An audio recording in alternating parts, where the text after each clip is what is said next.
Well, good afternoon, everyone. My name's Kerinia, and I work at SunEdison. I have the joy of working in our Advanced Solutions group, which is where we do some of the fun and very interesting and new and different projects that we're doing. So specifically, that means that we're integrating solar with other forms of generation, whether that be storage domestically in the United States or diesel internationally. Those are some of the projects that I'm working on. I know that we'll get some questions and be able to talk about that a little bit further. Thank you. Kevin? Rick. Rick, sorry. Hi, I'm Rick Davis.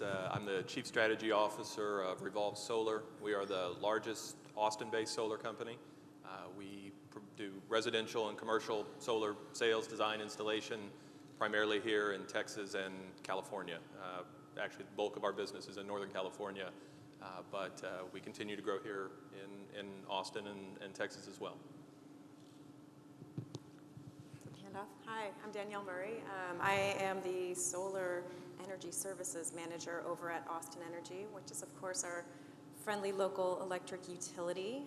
And we are doing a number of initiatives around solar and have been for a long time. I love the glasses. I put the glasses on because with the amount of solar that Austin Energy will be taking on, we're all going to need sunglasses. Already stoking the fire. So those are the SunEdison shades, Yes. the sunny shades. Yeah, so, yes. Exactly. We're going to all need those, so hold on to them. So, my name's Clay Butler, and I'm with the Butler firm, and my colleagues and I work in the clean energy industry here in Austin, Texas. Great. All right, so today we're the Renewables panels. No specific topic. This is the Energy Thoughts Summit. We're supposed to come up with thoughts and think about renewables, how much renewables are we going to have, in what form, utility scale, residential and customer. What does it mean for Austin? What does it mean for Texas? What does it mean for the world? And as you can see, these days are a little bit more of the solar days here in Austin. In particular, wind has established itself. We're not saying there is not going to be a lot of wind in the mixture, but it so happened that my panel that was selected are mostly in the solar industry. If any of the audience at the end of the discussion has questions on wind, I have been in the development of wind since 1991, so I can take on a lot of that. Clay probably could, and Austin Energy could address some of those. But we have to admit that these days solar is under the microscope, and everybody is interested in development. We see every day an RFP for solar from a different utility come out, which is a great thing for renewables. So I will start with Kerinia and ask you to speak a little bit about an interesting future that we're all looking at, which myself with TRIA, the Texas Renewable Energy Association, is trying to work on, is how do we integrate all these renewables with other generators, with energy storage, so what we're calling hybrid solutions. And you mentioned that, and I think that's of very interest to most of us in renewable energy. Thank you. So the question, I guess, is sort of a fundamental question, which is why did SunEdison start this group called Advanced Solutions? Because of the fact that we saw that there really, the trend towards solar becoming, sort of a dominant generation, there was going to be two issues that we needed to overcome. First was cost, and we feel that we've largely beaten the cost challenge, or at least, have enough of a forward-look view towards how costs are going to decline that we're feeling pretty confident about that. But the second was variable generation. As we all know, solar is a variable generation resource. And so while you can say that solar is at or below grid parity, in many markets around the world, it's not quite a completely fair comparison because you're comparing a variable generation resource to a firm generation resource. And as you also, when you get into markets where solar is cheaper than other forms of generation, and Chile is one example, obviously island nations are another example, there's quite a variety out there. You start to then encounter challenges with people saying, well, gee, whoa, hold on, variable generation on the grid, what are we going to do about that? And there's been some disastrous examples of how the utility has reacted to that, to some very good examples too as well. But we started Advanced Solutions to be able to deal with those issues. And so on a pure economics basis, we also then wanted to go out and find some markets where we could provide a solution, just immediately start to help customers save on their energy. We are deploying systems a lot in India at this point in time, where you've got a lot of intermittent grid and you've got a lot of expensive diesel that people are burning. Well, it turns out that diesel is very expensive, so you look at the levelized cost of energy, and you can immediately save your customer money. And in some environments where you're merging with diesel. And then diesel also is just, it's very fast ramping engines. It's like a car engine, right? Goes up, goes down. And so it compensates very quickly for the intermittency or the variable generation of solar. And with some simple electronics and some software, you can design a controller to basically merge the two, marry the two. And that's something that we have been doing. But if you start to bring that then to a larger scale of like, well, gee, how do you then bring, natural gas also has basically ability to ramp relatively quickly. We've had some very interesting conversations with some large natural gas generators about being able to provide, purchase firming products. And then, of course, everybody's talking about storage, right? So storage is still quite expensive. About a year and a half ago, we went out to go find find out what is out there in the storage world. We sort of postulated that we had to sort of set a target that for storage to really work, we needed, a solution at like something along the lines of 5 cents a kilowatt hour. So we have, been canvassing and gone to 130 different companies. We've found a couple of companies that we want to invest in and help them commercialize their product. And we believe have storage companies that have a trajectory to 5 cents a kilowatt hour. So it's going to be pretty exciting to see what the next couple of years how this all shapes out. Very interesting. I tabled many questions as follow-up to you, but I will wait till we go through the first round of questions. Rick, you and I talked a little bit, and I just also mentioned that renewables, and particularly solar, can go from several hundred megawatts all the way down to a few kilowatts on a rooftop. There is community solar also. There's all kinds of different formats of how we can bring solar as a renewable energy to the customer. You mentioned that you could speak and educate us a little bit about how we can make renewables a little more accessible to the end user to deploy. Yeah, so it's certainly something that we're focused on at Revolve. So one thing that is clear to us and probably to anyone in the solar space is there continues to be a very pervasive myth that Bob talked about this morning in the industry, that solar is just too expensive, that it is an expensive, to some extent, luxury item, and that unless you're ready to make a big investment, that it's probably not a good fit for you. And what we know, because for those of us in the space, is that both at a residential and a commercial level, it is extremely affordable, and that there are a variety of financing structures that are applicable here and in other markets where you could and should be saving money immediately, maybe not even coming out of pocket any money. And that message and that sort of return on investment message is one that we work very hard to get out. One thing I'll say is by and large, as many here probably know, most people do not pay cash for solar. It is a highly financed offering, either at the residential or commercial level, as well it should be.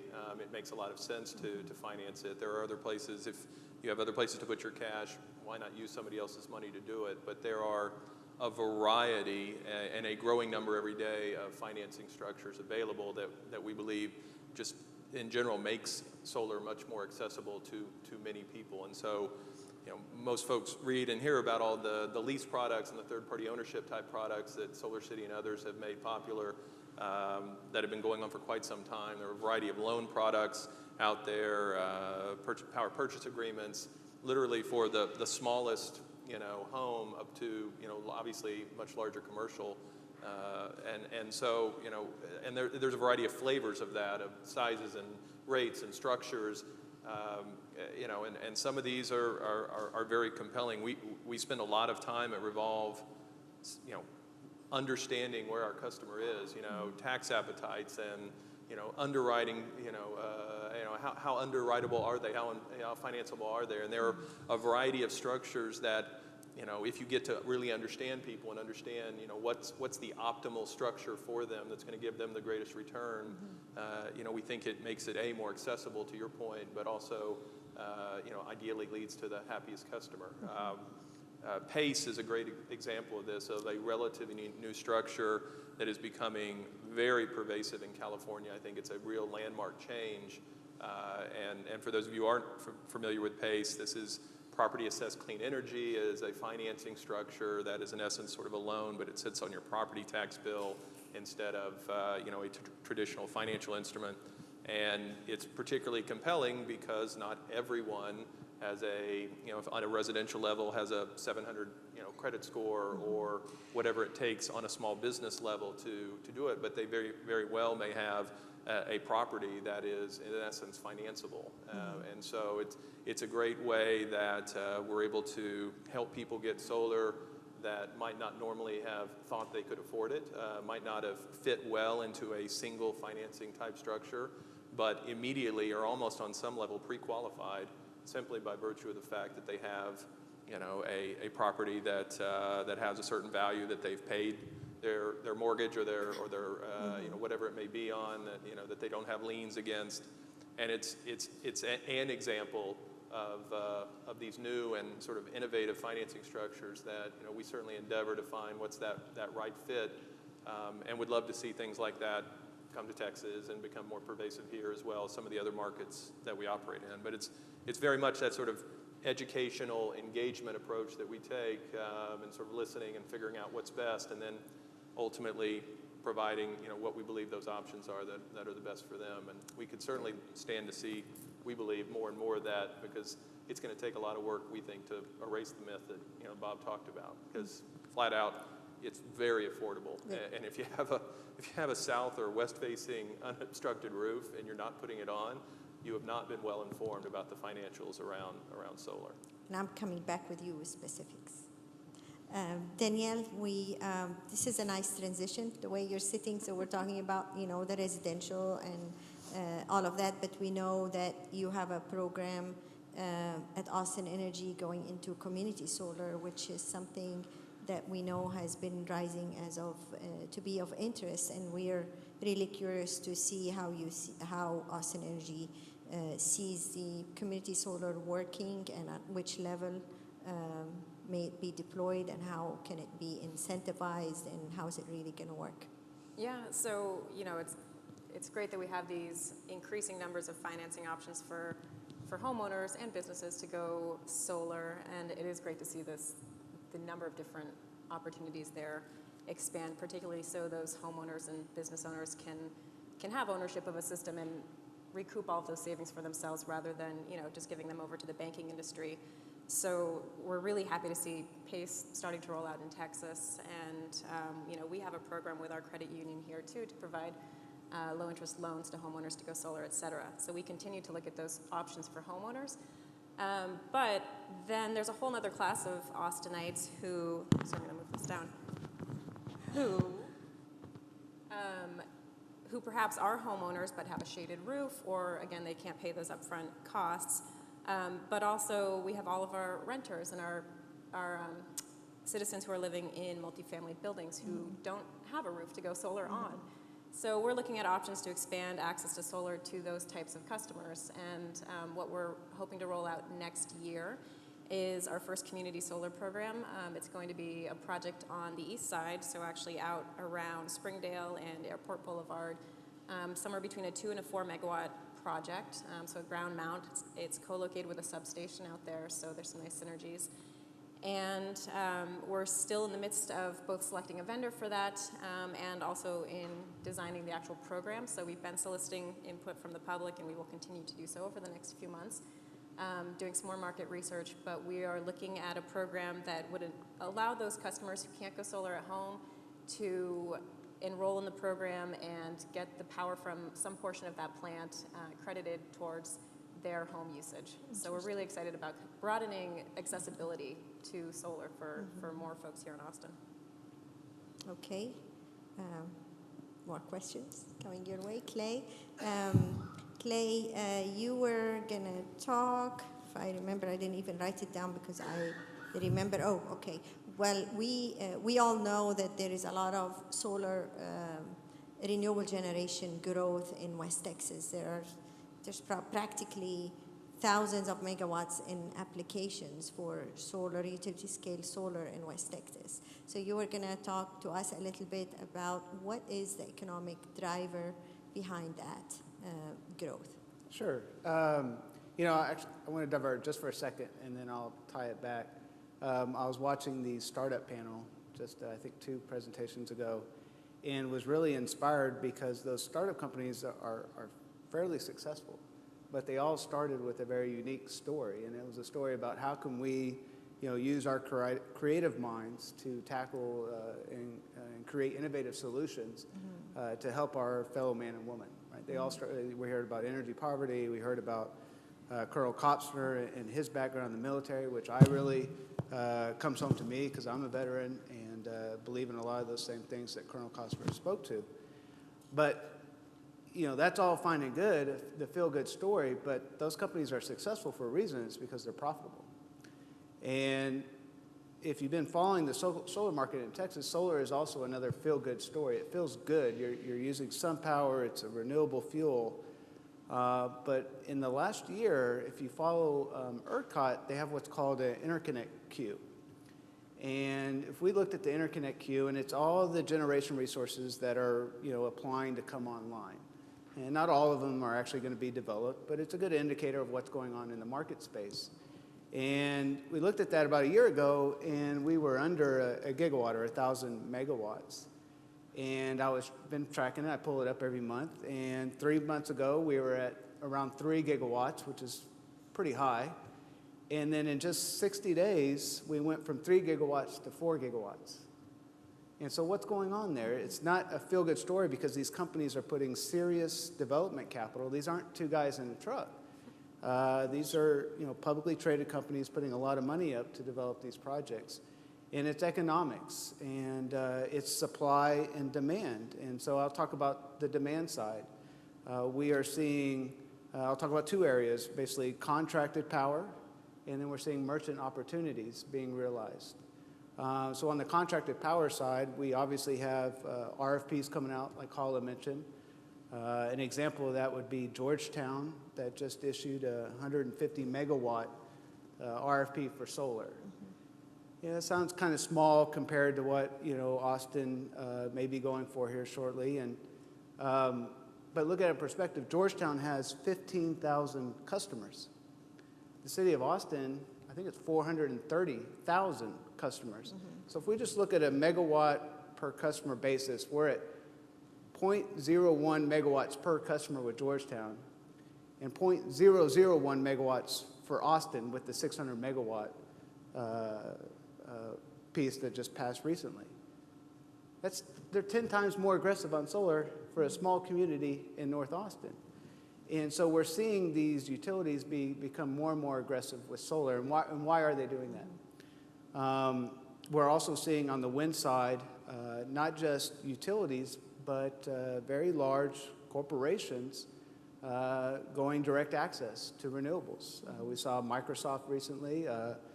Walmart just had a big deal here in Texas buying power direct access. And so again, why are these companies doing this? And then we have merchant. So yesterday or today, First Solar just announced the very first merchant plant, solar plant in Texas, went online this month. And so they are actually selling that energy not on a contract basis, but directly into the ERCOT market and competing with other traditional generation resources. And so someone's putting up that money and someone's investing in it for a reason. And there's a lot of different factors. One is obviously, and it's nothing new, is that solar has decreased. The balance of system costs have come down The last check, 85% in the last 7 years. And so that's not news anymore. But when you can't just look at the balance, in Texas with the nodal market, you can't just look at what the solar panel costs or the balance of system costs or what that power coming out of that plant costs. You have to look at the nodal market and what's going on in the market, because everybody sort of, even the utilities, buy and sell at the node. And so what we're seeing there, we can just look to ERCOT and see what their assumptions are. And every year they do a long-term system assessment. And they use a very robust modeling. And they're trying to project, okay, here's what our generation mix is going to look like. And after running all this robust modeling, here's where we think the levelized cost of energy really coming out of the marketplace is going to be. And if we look at 2017 and 2018, they're projecting that wholesale levelized cost over 24 hours on an annual basis is going to be above $50 a megawatt hour. And so it doesn't take too much math if you're selling, if solar is coming in on the grid at 50, and the levelized cost of energy coming out over a 24-hour basis is 50, and you realize that, well, if that's over a 24-hour period, and solar is actually producing in the peak times, when we're actually seeing scarcity pricing, it doesn't take too much to figure out that you're going to be in the black pretty quick, whether you're on a contract, whether you're a utility taking delivery at the facility, or whether you're selling into the marketplace on a nodal play. And so that, to my, at least from my perspective, is really what's driving this, is not just the lowering of the solar panels and the lowering of the balance of system, but really it's been the increase in natural gas, which, a lot of our ERCOT pricing is based off. And now we're at a point where, people like to say grid parity, but, we're seeing that. And we saw it with wind a while ago, but now we're starting to see it with solar as well. That makes a lot of sense. So, and just to spice things up, who said, with the last round with Austin Energy, who said, we'll get to see the prices we saw on solar? I mean, we knew solar is more affordable, but we all were pleasantly surprised to hear the last project that was awarded, that the price really is around the numbers. You're talking about $50 per megawatt hour. I mean, that's something that we didn't think we would be at. 2 years ago, I didn't think we would be here. So that's a big driver there. Now, of course, the ITC is a factor in those prices. So I would like to throw out a question here, is that do we think that currently the current need for utilities to lock solar in is largely also driven by the fact that the ITC is going to expire in 2016. Anybody would like to take that as an answer? SunEdison, perhaps? Well, certainly, I mean, we are certainly seeing that happening in the market.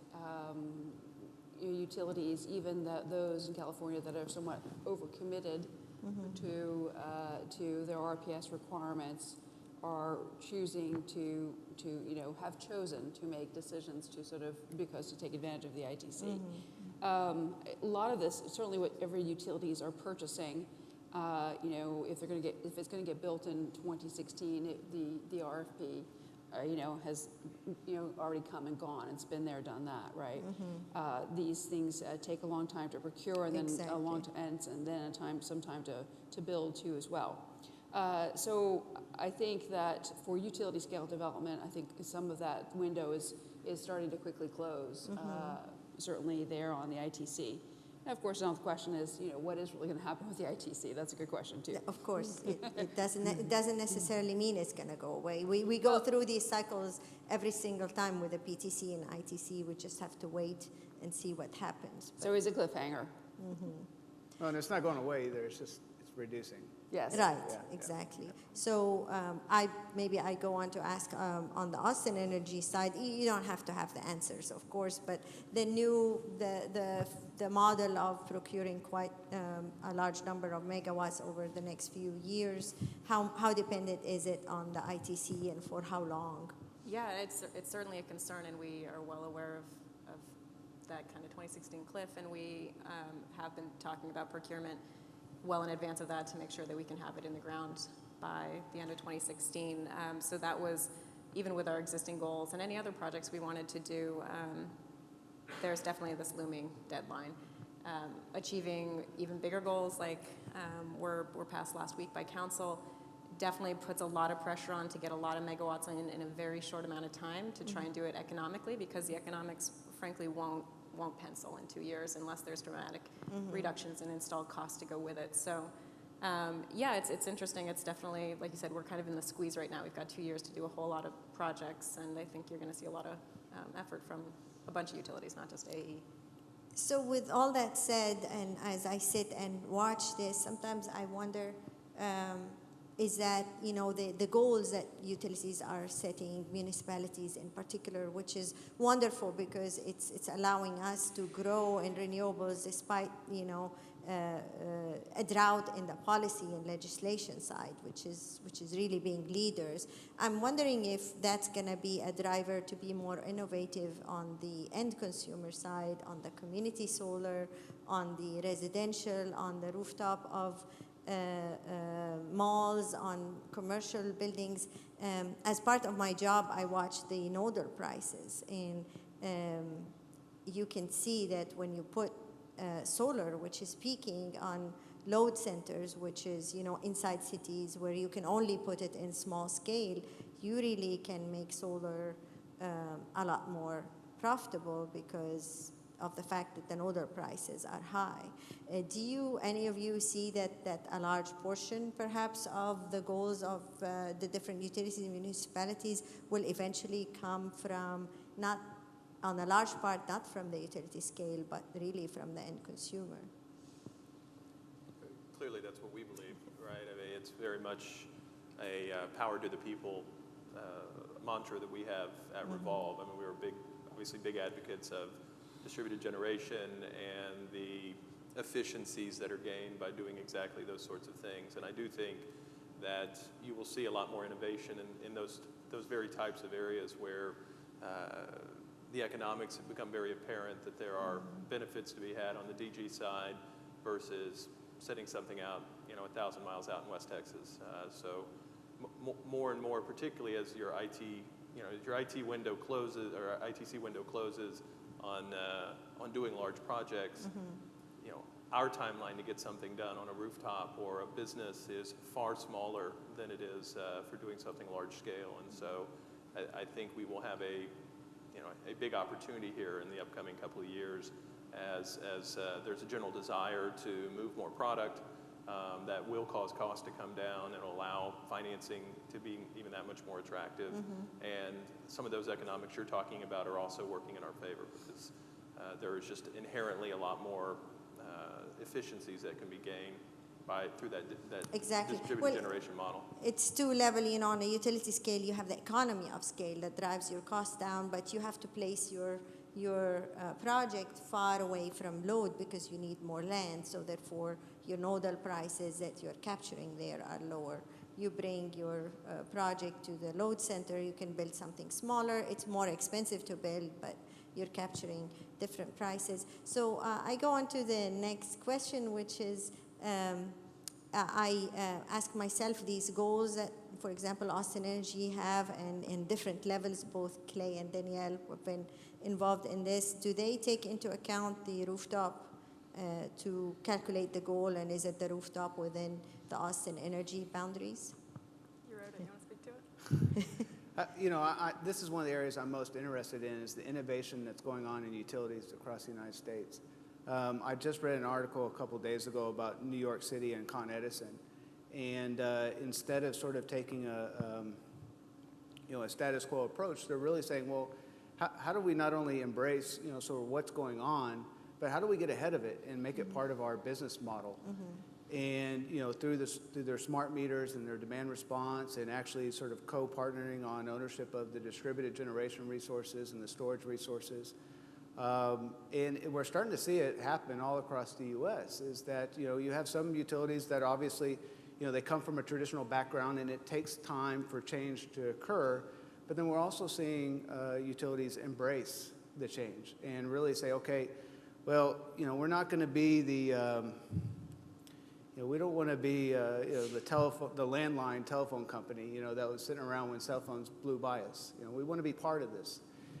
It's evolving, and I think Austin Energy has they have amazing talent. That while council may have set some aggressive goals, I don't think there's anywhere else in the world where we could actually achieve those goals so easily, except for having an amazing team like we have over at Austin Energy, including Danielle, who's a great find over in San Francisco. And so to be specific, in our goals, including the ones we had up until last week and our new ones, there is actually a carve-out for local customer-sited generation, so it's certainly a part of the mix. And I think it's important to remember that there are different benefits to each of those scales of generation. Of so course. It's not that we want to go all one way or the other in terms of utility versus really distributed rooftop, but we are pursuing all three through those goals. Of course, one of the other trade-offs locally is that it puts strain on our grid, and there's benefits in that we're not having to transmit it into town, but we still have this, somewhat outdated wire system that was not built for two-way flow of electrons, essentially. Exactly. And so there's a certainly technological options out there to deal with that, and they're coming, and I have complete faith in engineers to solve all problems for us.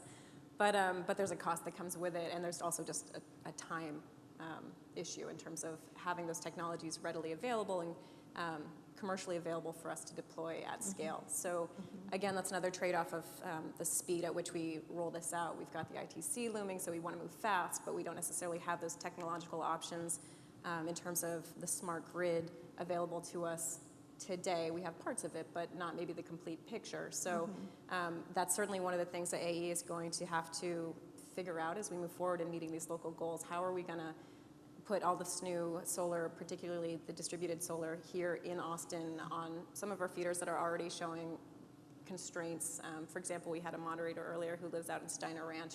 That's one of our highest penetration areas of solar, and we're already seeing voltage issues on the lines out there. So how are we going to deal with that when that's a problem across the entire territory? And are we going to kind of have to do the gold-plated version like we did at Mueller to be able to have high penetrations of solar out there, and what's that cost going to be to our customers? Exactly. So being a technical person on my end, I understand it very much from the distribution side. On the distribution side, you have a little change in your load. It is the same thing as a little change in your solar. So you're already dealing with the variability of load. You add on top of it variability of solar on a small feeder, then you have to know how to deal with it, which takes me back to energy storage as hybrid solutions. I personally have been, since I did my master's in electrical engineering, which was focused on energy storage and the benefits of energy storage by itself to the grid. I mean, that alone, back in the days, even in I'm not going to say when, in 19 something. Yes, when I was 5, I looked at the economic benefits of energy storage to the grid. We weren't talking renewables much then, and that there were enough components there to justify storage by itself in terms of reliability improvement to the grid.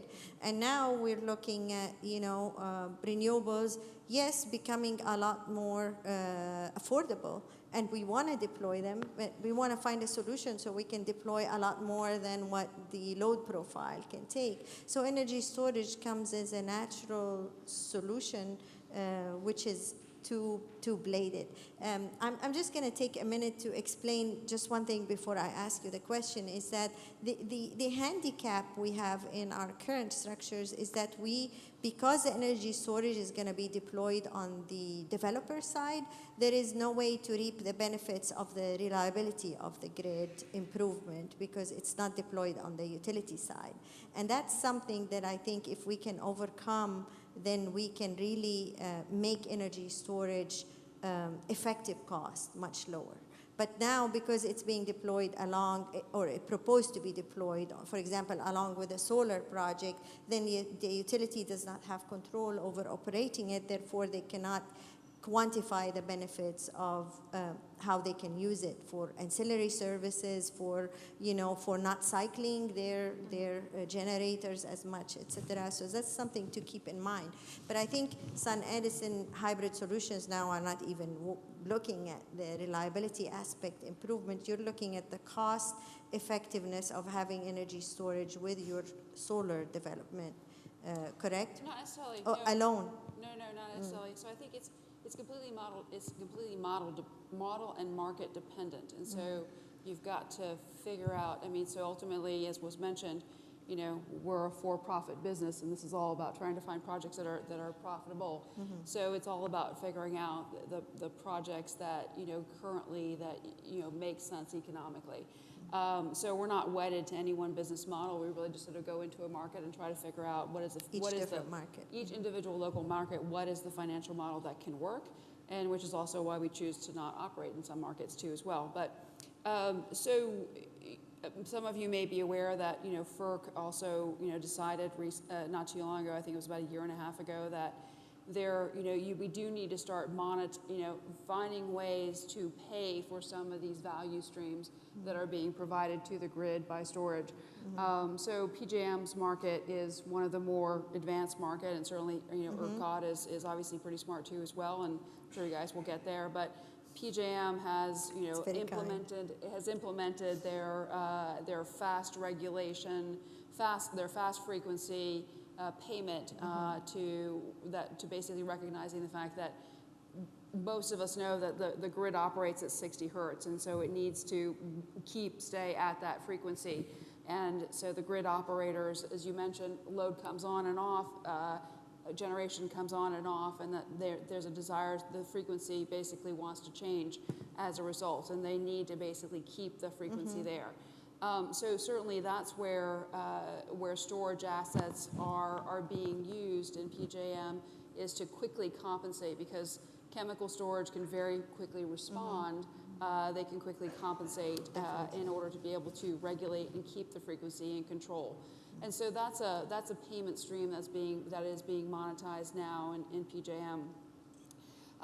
Certainly in California, a lot of the utilities are looking at trying to see how can they do solar and storage together. The islands have been looking at some of that too as well. But you're right. I mean, there's a lot of these. This is a bit of a brave new world, and so just as we saw solar sort of 10 years ago, a lot of people were sort of like, well, this is sort of never going to work, but there were a number of regulatory changes that were required.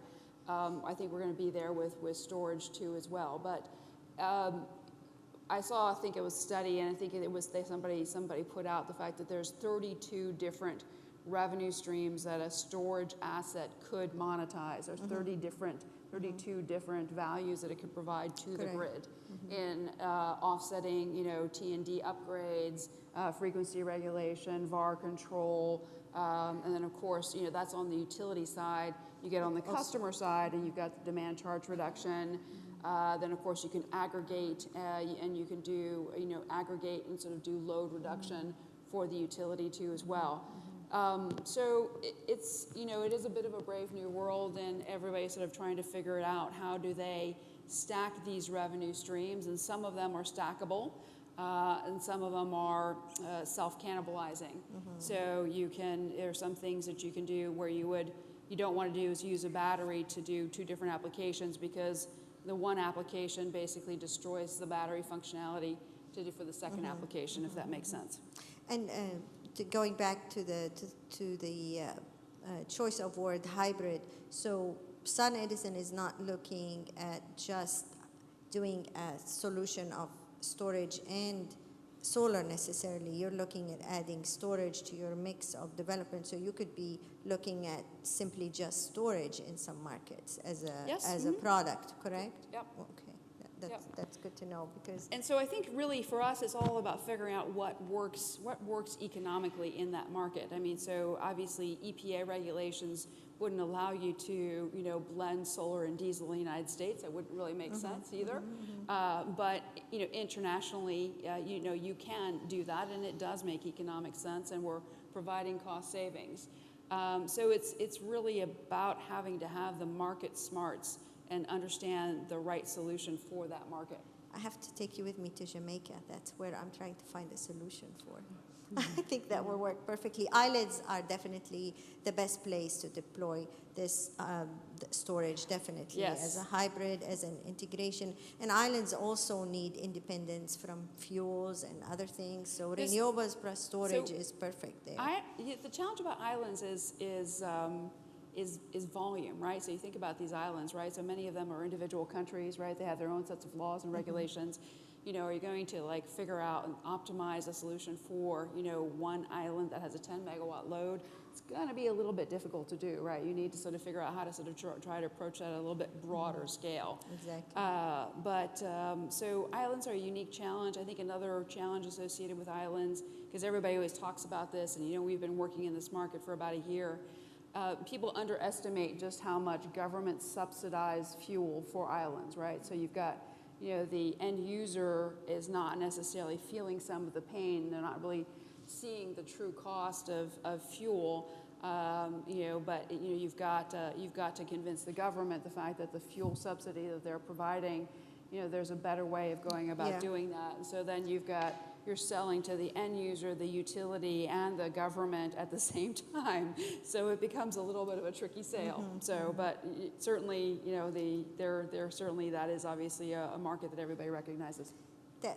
I'm glad after 20 years to see, now I gave you the hint, after 20 years to see energy storage finally coming to a place where it's being pushed. And like you said, in 10 years from today, we'd be sitting talking about storage like we are talking about solar now. One more question before we open questions to the audience, if we have any. Rick, can you talk a little bit about PACE and if you know a little bit about how much that is really starting to be incorporated in Texas? I personally don't know, but I know that it started. There is an effort here. Where are we on that level?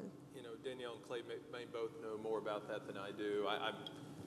It is something we're doing a lot with in California.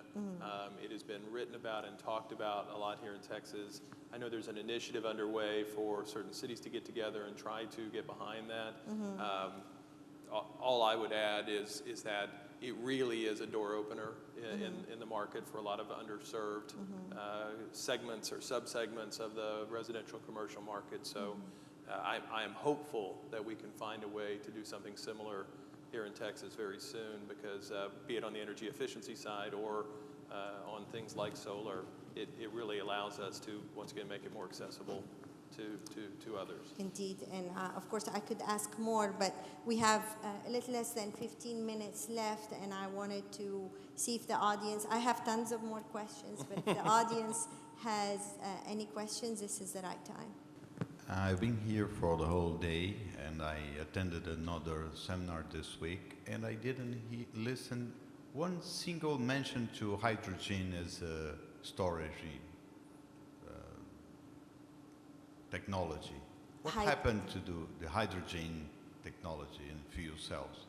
Nobody talks about it anymore. That's true, and I, as a moderator, I will have to turn it to my panel, because on my side, I'm a consultant. I get questions about development. I have not been approached by people who want to develop storage hydrogen base. Is that the cost? Possibly. Do we all know? I know that we have battery that's been really coming more to economic feasibility, and on a large scale we have compressed air, but I haven't seen hydrogen being entering the market, and logically I would think it is the economic factor, unless I'm wrong. My panel knows anything? You know, I certainly know. I think there's one company now that I know of that is doing fuel cells at a small scale, and I think they're deploying primarily in California. I would say that it is the economics. I mean, certainly we have a variety of engineers, cost engineers, that are constantly evaluating and looking at the forward curves and the potential of these technologies, and that one sort of keeps on not meeting some of our internal thresholds and requirements. So, but I'm not the one doing the analysis, so I can't really comment beyond that further, the reports I've seen. It's a good question. I think it's all about economics at the end. If the economics were good, we would be seeing more. And I don't think it's off the table. It's just that other storage options, batteries in particular, have come down in cost so much in the last few years, they've sort of eclipsed it. But I think going back to our storage conversation, the most exciting thing about it is that there's so many different technologies and solutions and value propositions at different parts of, this mic doesn't like me, at different parts of the grid and for different customers. So I still hear about hydrogen now and again. I hear about it as an option for co-located storage, particularly at large wind plants where we've got generation at night that has no economic value. So I don't think it's off the table, and there might be some interesting applications for rural and developing markets as well. I know there's an MIT professor who's been looking at a really interesting option that would be like a refrigerator-sized unit that would be closed cycle and would be producing hydrogen from solar on the roof, and trying to make that economic so every house could have DG in India. I know there are examples out there, and I don't know what the latest status is, but it's certainly still being talked about. But you're right, it lost kind of the gleam that it had for a few years. Great. Any other questions? So there was a mention of the amount of renewables in the queue right now in ERCOT, and if even a portion of those projects go forward, there's going to be a very large penetration of renewables in ERCOT. And what does the panel think is the biggest barrier to market-based barrier to integrating that renewables? Is it the inability for it to participate in the ancillary service market, or what needs to change if we go to from a market-based perspective, if we go to say a 60% renewable penetration in ERCOT? So two separate questions, really. But on the first one, what is the grid doing as far as adoption of higher solar? And we can have some lessons learned from wind. We got a whole bunch of wind really quick, and then ERCOT had to reactively, through the stakeholder process, implement certain protocols with how do you handle all that wind? What about scheduling? What about forecasting, et cetera? So with solar, we were very fortunate that we could sort of piggyback on some of the lessons learned from the wind industry. And if you follow ERCOT, there's been two different protocol revisions that have recently passed, 588 and 615, that really set the framework for the market participation of solar in the ERCOT grid.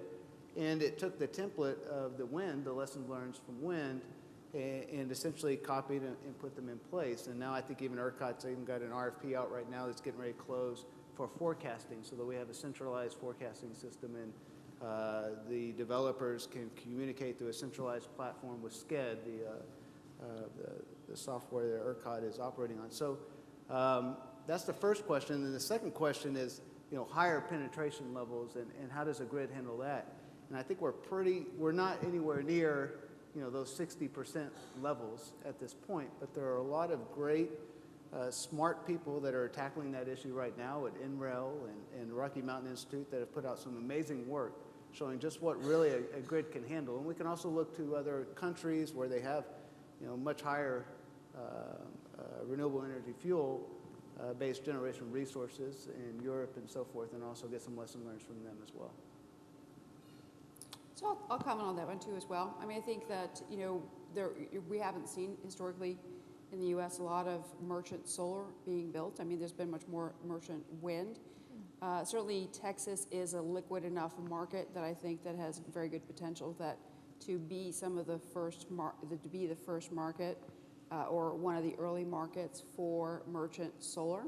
I think that but we all have to sort of level set our expectations around a merchant solar plant is a little bit different than a merchant gas plant, where you've got, merchant solar is going to be 100% capex, basically, because free fuel. And a merchant gas plant is, obviously, capex is much lower. I'm not exactly sure, but I think it's probably something on the order of like 30 to 40%. So what you've got to finance up front is quite a bit different. And I think it's, so it comes into then really about the financing options. And certainly those start to add a lot to the cost to a merchant plant. So it's not quite as simple as sort of the nodal cost. The other, but to your second question of just how much renewables can get added to a grid it's actually very much also a function of what that base load mix already is, right? So if you've got a whole bunch of 50-year-old coal plants that are providing your thermal generation balancing, it's going to be a whole lot more difficult than a grid that's got 70% natural gas, much more quickly ramping. So that's a consideration that really needs to come into the mix, is what exactly is the thermal generation base load already on the grid. And I will add to that is to what both of you said. It's the difficulty in a market like ERCOT, which is not as regulated in terms of, is not a vertically integrated market at all. There isn't even reservation of capacity. It's very hard to do a 20-year forecast, and therefore it's very hard to build a merchant plan to build all of this solar and wind that's coming up without that certainty of how things may look like and whether there's going to be curtailment on your merchant plant because there is no reservation in capacity in this market. So it's a different market. It's inviting in one way. In another way, in the long-term evaluation of risk is not easy. So I think that's a very important factor. And we seem like all of this queue is very short term. It's the next 2-3 years or 4 years to in-service date. I don't think the current market with a generation in it needs that much as well. So if you can't as a utility go procure 500, the Georgetown is not going to go for an RFP for 500 megawatts. They don't have that much load. They already have committed other generation. So I think it's the short term versus the long term that's making the possibility of integrating all of this right now not exactly plausible. Great, thank you all. Thank you. Yeah, thank you. I've been doing research on subdivision development in Texas, Central Texas especially. There's huge subdivisions going in west of Austin, for instance, and I've been communicating with them a little, the developers themselves, and trying to touch base with the actual builders. And it's interesting, as I've done research, that many of the builders use energy efficiency measures, the HVAC system, insulation, triple pane windows, and so on. And so they touch on this sustainability and energy efficiency. None of them go to the point of energy generation. And it just seems like a great market, a great place to go, but they're not taking that extra leap. And I wonder if any of you have any observations on what that hesitation is on the part of developers and builders, and what might be done to address their hesitancies. And Good question. Hesitation is the exact same hesitation that I mentioned earlier, and that is a general myth that Bob talked about earlier, that this is something that's unaffordable, and they're selling to an end customer, and they don't want to appear that they're providing a product that is somehow unaffordable. It's simple economics. I mean, ultimately it goes to exactly what Clay was saying. If you sit down and you understand the numbers and you understand the options, there is a huge win for those developers to be able to, in essence, provide a money-saving option to those ultimate home buyers, and same thing with the builders, that would not only save them money, meaning the developer or the home builder, but save their end customer money, obviously there's a big marketing win there. We've had developers talk to us about creating solar communities where, the bulk of where it was not necessarily a required option, but certainly something that was laid in where there was, less expensive pricing in, but there was immediate savings generated through it. It's a simple lack of understanding of what those options might look like. I mean, it's the economics of it. And when you sit down, if you have people that are reasonably sophisticated, that understand the dollars and cents, and if they're developing and building an entire subdivision, I would hope they have that sort of bare minimum of economic sense. It's a pretty straight line discussion to sit down and say, let me explain to you, the financial benefits to you, to your end customer, and ultimately sort of the additional, let's say, marketing bump that you can get from doing these things. I don't know if you earlier in the day talked about the House bill or whatever, the legislation. I fundamentally don't think something like that's needed. I think it's simply a matter of educating that populace and helping them better understand the economics, because if they do understand, they'll knock us over trying to put those deals together. They don't need some legislator to tell them to do it.